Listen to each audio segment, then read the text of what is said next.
জঙ্গল থেকে কাঠ কেটে বাজারে বিক্রি করতে গেল, কিন্তু সে কাঠের ভালো দাম পেল না। এতে মাহিদি বলল, আরে ভাই, এত কম টাকা! এই টাকায় তো দুবেলার খাবারও জুটবে না। আপনি আমাকে খুব কম টাকা দেন। আমি এত কষ্ট করে কাঠ কেটে আনি, কিন্তু তার দাম খুব কম পাই। ভাই, তোমার কাঠগুলো এত দুর্বল যে আমি এর বেশি টাকা দিতে পারি না। তোমার কাঠের এতটুকুই দাম। আরে ভাই, একটু বেশি দিন না। আসলে এই টাকায় তো কিছুই আসে না। আমি আমার জীবন কিভাবে চালাবো? ভাই, তুমি গিয়ে ভালো কাঠ আনো, তবেই এই কাঠের ভালো দাম পাওয়া যাবে, নইলে এই কাঠের এটাই দাম।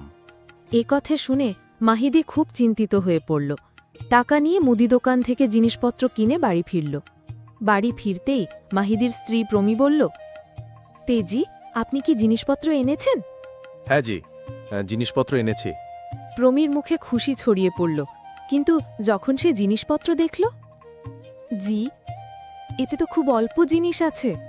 হ্যাঁ প্রমি, আমি জানি যে এই জিনিসপত্র খুব অল্প, কিন্তু আমি কি করব? আমার কাছে যত টাকা ছিল আমি ততটুকুই জিনিসপত্র নিয়ে এসেছি। এভাবে আমাদের কিভাবে চলবে জি? আপনি তো জানেন যে আমরা কত কষ্টে দিন কাটাই। হ্যাঁ হ্যাঁ, আমি জানি, কিন্তু আমি কি করতে পারি? আমার কাছে এত টাকা নেই যে আমরা একটা ভালো জীবন কাটাতে পারি। এত পরিশ্রম করছি, কিন্তু তাও পরিশ্রমের ফল পাচ্ছি না। এত কষ্ট করে ভালো কাঠ কেটে আনি, কিন্তু সঠিক দাম পাই না। আমি খুব চিন্তিত। কি করব? কোথায় যাব? আরে জি, আপনি চিন্তা করবেন না, আপনি অন্য কোনো কাজ দেখুন।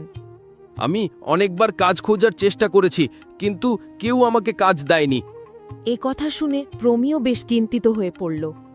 মাহিদি প্রমির দুশ্চিন্তা সহ্য করতে পারল না।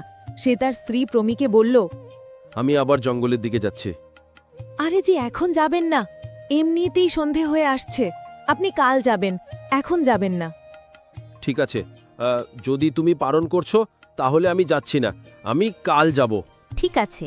এরপর মারচু গ্রামে ঘুরতে গেল। তখনই তার এক লোকের সাথে দেখা হলো, আর সে বলল, কোথায় যাচ্ছ ভাই? আর বলো, কেমন আছো? তোমার জীবন কেমন চলছে? আরে ভাই, কাঠ কেটে আর তা বিক্রি করে কিভাবে দিন চলে তা তো জানোই। হ্যাঁ ভাই, তুমি ঠিকই বলেছ। আর আশেপাশের জঙ্গলে ভালো কাঠও নেই, তাই জঙ্গলের গভীরে যেতে হয়। কিন্তু জঙ্গলে অনেক বন্যপ্রাণী থাকবে। আমার খুব ভয় লাগছে ভাই, কিভাবে জঙ্গলে যাব? হ্যাঁ ভাই, বন্যপ্রাণী থাকবে, কিন্তু ভালো কাঠ ওখান থেকেই পাওয়া যাবে।